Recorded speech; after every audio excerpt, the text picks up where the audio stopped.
आप सभी को स्वतंत्रता दिवस की हार्दिक शुभकामनाएं।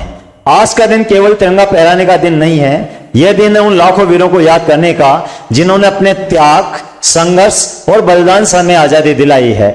आज जब हम स्वतंत्र भारत की बात करते हैं तो हमारे सामने खड़ी होती है हमारी तीन बहुत बड़ी शक्तियां, किसान, जवान और युवा। किसान देश की नींव है। कहा जाता है किसी देश की प्रगति का रास्ता खेत और खलिहान से होकर गुजरता है। जिस देश के किसान सशक्त होते हैं वो देश सशक्त होता है, वो देश निश्चित रूप से महान होता है। हमारा किसान केवल अन्नदाता नहीं है, वो भारत की अर्थव्यवस्था और हमारी जीवन व्यवस्था की मजबूत नींव है। जिस हाथ में हल है वही हाथ करोड़ों लोगों के लिए अन्न पैदा करते हैं।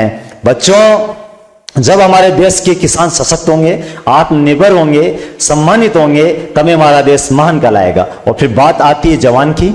जवान यानी देश की सुरक्षा। और जब बात देश की सुरक्षा की आती है तो हमारे सामने खड़ा होता है हमारा जवान। ये वो धरती है जहां पे शौर्य तथा साहस मां की कोख में पलता है। वीरता जवानी की कहानियां सुन सुनकर बड़ी होती है और जोश मां की लोरियां सुन सुनकर अंगड़ाई लेता है। हमारा जवान सीमा पर खड़ा होता है, हमें विश्वास दिलाता है कि हम चैन की सांस ले सकते हैं, क्योंकि कोई देश की सीमा पर जग रहा होता है। उसका साहस, उसका अनुशासन, उसका बलिदान हम सबके लिए प्रेरणा है। हमारे जवानों को नमन। और फिर बात आती है युवा यानी देश का भविष्य।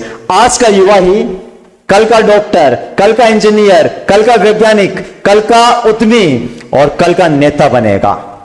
बच्चों, इस वजह से हमारे युवाओं में हमें अच्छे संस्कार देना होगा, अच्छी शिक्षा देनी होगी, तब जाके हमारा युवा विश्व का लीडर बनेगा और विश्व का नेतृत्व करेगा और बड़ी बड़ी महान शक्तियों से आंख मिलाकर अपने हितों की बात कर पाएगा। इस वजह से हम बोलते हैं कि जब युवा बदलता है तो परिणाम बदलता है, सारे मंजर, सारे अंजाम बदलता है। कौन कहता है भगत सिंह पैदा नहीं होते? पैदा तो होते हैं पर उनके नाम बदलते हैं। इस वजह से हमें आज संकल्प लेना होगा कि हम हमारे किसान भाइयों का सम्मान करेंगे, उनका आत्मविश्वास बढ़ाएंगे, हमारे युवाओं का हम सम्मान करेंगे, आत्मविश्वास बढ़ाएंगे, हमारे सैनिकों का सम्मान करेंगे, उनका आत्मविश्वास बढ़ाएंगे।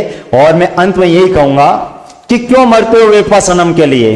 अरे दुपट्टा भी ना मिलेगा कफन के लिए। मरना हो तो मरो इस वतन के लिए, तिरंगा तो मिलेगा कफन के लिए। जय हिंद, जय भारत।